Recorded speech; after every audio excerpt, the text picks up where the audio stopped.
ঝিনাইদহ শৈলকুপায় মুয়াজ্জিনের ফতোয়া দেওয়াকে কেন্দ্র করে দুপক্ষের সংঘর্ষের ঘটনা ঘটেছে। সে সময় ভাঙচুর করা হয়েছে অন্তত ৩০টি বাড়িঘর, বাড়িতে দেওয়া হয়েছে আগুন। শনিবার সকাল থেকে দুপুর পর্যন্ত দফায় দফায় উপজেলার সাতগাছি গ্রামে এ ঘটনা ঘটে।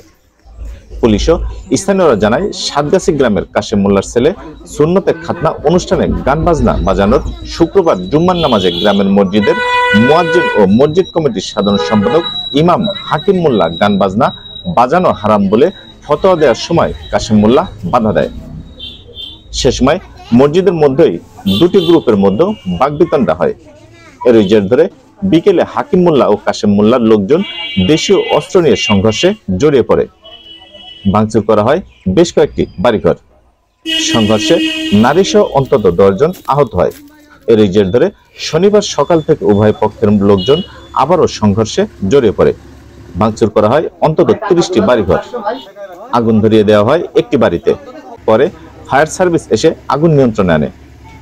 সংঘর্ষের ঘটনায় অন্তত 10 জন আহত হয়েছে। এলাকায় উত্তেজনা থাকায় পুলিশ ও সেনাবাহিনী মোতায়েন করা হয়।